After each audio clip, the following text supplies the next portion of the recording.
Hello, and welcome back to some more comic reviews. I'm Eric Shea, and today we're going to be talking about Future State Shazam #1. Make sure you hit the like and subscribe icons to make sure you get all of the Weird Science goodness coming out. So without further ado, let's check out this book. It's the year 2029, and right away in this book, I'm a bit disappointed because we were told at the end of Death Metal that some characters who had previously died could have come back to life in the multiversal reboot, like we saw with Vandal Savage. And I was hoping that Roy Harper Arsenal would have been one of these characters. But right away in Shazam's flashback/nightmare, we see that the Teen Titans Academy is called the Roy Harper Academy, with a big old statue of the former Speedy commemorating his life and death. Beyond that, though, we're running some pivotal pieces to the Future State timeline with this issue.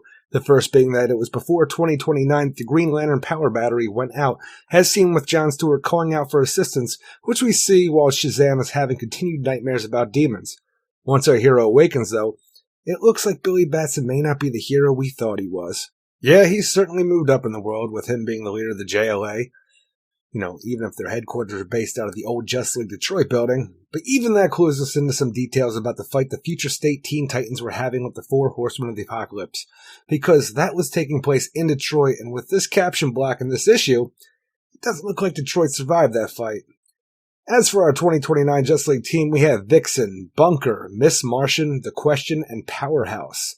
The last two are the most interesting in my mind because we don't know who The Question is, and it doesn't appear that anyone on the team does either. Even Shazam in this issue alludes that he can't be Tim Drake because apparently our mightiest mortal killed him sometime between this and the Future State Robin Eternal issue. And the last member of the team, Powerhouse, is cool because it seems that Tanya Spears, the second Power Girl, has finally grew into her own name.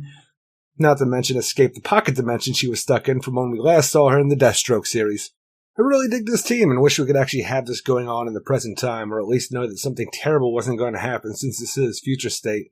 But right away they're thrust into action when Giganna and a Manhunter Robot, who I assume is less a robot and more Mark Shaw the Manhunter, or a Leviathan if you want, since this is the way that he was depicted in the Doomsday Clock in the same situation, where they're citizens of Kahndaq and have broken into Iron Heights to free another one of their brethren, the Creeper, so they can bring him home to Black Adam. But during this fight, it appears that the Creeper is murdered, and the mystery of this issue, at least for our heroes, begins because the way Future State works, it's all going to be a mystery to the readers. So apparently this isn't the first murder on our team's hands, and each of them have been committed with a jagged rock.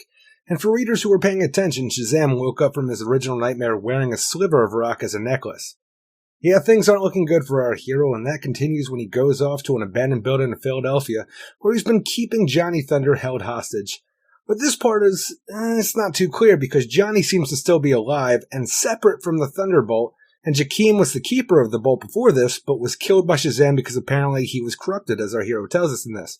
But it appears that Shazam kills Johnny Thunder to keep his dark secrets from getting out to the rest of the team. It's just too bad that the cat is out of the bag when he returns to the JLA headquarters where the Question has figured out that Billy is the one murdering everyone. After this confrontation, we flash back to years ago and what the caption says is hell. But from everything that led to this, I'm under the assumption that Billy has transported hell, or at least a portion of it, to the Rock of Eternity to keep the Four Horsemen of the Apocalypse locked up, and who I think was the one to unleash their fury on the world originally, the Demon Lord Neron.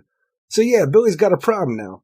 The Rock of Eternity is now a prison, and he needs to keep it guarded, but he also needs to be Shazam on Earth, and Lord Neron, being the Wishmaster that he is, separates Billy Batson from Shazam so that the soul-endowed Billy Batson, with all his purity, will be chained up in front of the doorways of the prison to keep it guarded, while Shazam can go on fighting the good fight on Earth.